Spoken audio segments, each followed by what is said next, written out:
Pokémon Legends Z-A has been announced with a release date of 2025. Meaning, for the first time since 2015, we do not have a new mainline series Pokemon game or DLC coming out in a calendar year. The Pokemon Company has been pretty consistent over the years, managing to constantly pump out content. As it stands though, it doesn't appear any brand new mainline Pokemon title will release in 2024, and that is honestly refreshing.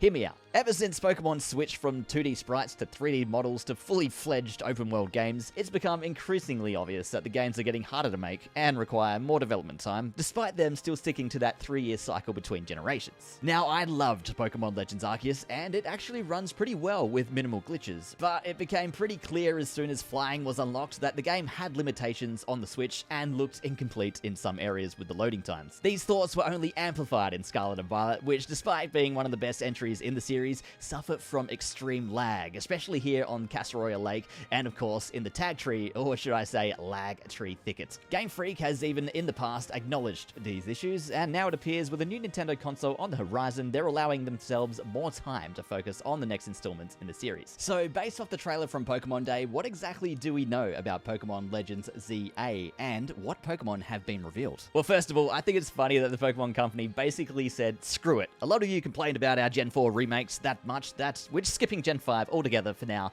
and going straight to Kalos. Now here at the start of the trailer, the lines urban redevelopment plan and a vision of beautiful coexistence between people and Pokemon are interesting. Similar to how Legends Arceus took place in the past where people and Pokemon lived mostly separately, Legends ZA could be that next step in the timeline where humans start to live alongside Pokemon in urban areas. Now the architecture seen here looks like what you'd expect to find in Paris, which Kalos is based off, so it's hard to pinpoint just how modern a setting the game takes place in, but this person here with a cap and ponytail, however, might suggest it's more modern than not, and the trailer looks very futuristic compared to what we got with Pokemon Legends Arceus. Now we've got Pikachu living his best life here, running through this Tron-like version of the city. We see Litleo and Pyroar coexisting in the city here, which would honestly be horrifying if you stop and think about that. We see several Flabebe and a Klefki here, as well as what looks like Matron Trim Furfrou. Finally, we can finally bring our 3DS Furfrou over to home consoles.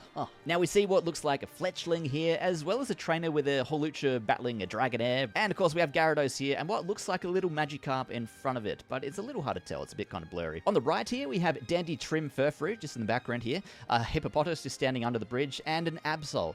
I kind of zoomed in on the Absol. I was interested to see if it was Mega or not, because Megas are in this game. It's a bit hard to tell whether it's Mega or not. It most likely is just the regular one, but it is a little tricky to tell based off its angle. Now on the left here we have what looks like Go-Goats and of course Emolga flying around. We see Arbok on the bridge here crossing it slowly, but there's a little Pokemon behind it with a trainer, not too sure what that is at this stage. We have Aegislash on the screen here with Sylveon. What looks like Diamond Trim Furfrou on the left here. There's a little Pokemon near it, or it could be a human, a bit hard to tell behind it. Some Sandile and a Crocodile on the right.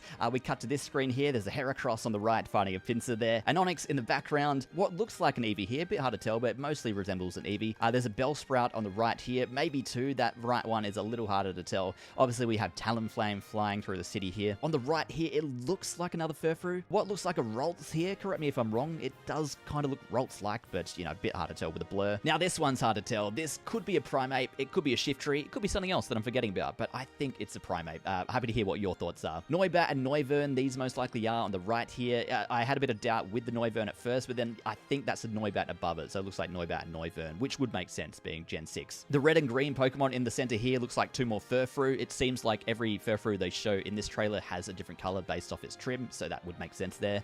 And of course, then we have a wide shot followed by a bird's eye view of the city. Now, it's an interesting use of the color green here before it cuts to the logo, which obviously might be a reference to Zygarde. And then, of course, Pokemon Legends Z-A, releasing in 2025, most likely on the next Nintendo console. Thank God, because, you know, we've had how many games on the current Nintendo Switch? It's time to move on to new hardware. And of course, Megas are back. So many people complain that Megas are no longer a thing, so I'm glad they've reintroduced them. And of course, what better place to reintroduce Megas than obviously the game that started them all, Kalos. Supposedly that means all previous Megas will eventually be able to be transferred in the game, or maybe catchable from the game itself natively, and hopefully we get some new ones too, because, you know, they're amazing. So that's pretty much much all we have to go off for now. Will we get another trailer for this game before a new Nintendo console is revealed, or will we have to wait for that next reveal before we get another trailer for this new game? Let me know if there's any Pokemon I've missed in this trailer. I'm sure there probably is. Pixels are very hard to tell. Or if there's any other interesting things seen in the video here that could be a hint at what's to come. Happy Pokemon Day, and here's to a relaxing 2024. My name is Hylianstagram, but you can call me Matt, and as always, may all your shiny hunts be quick. Take care.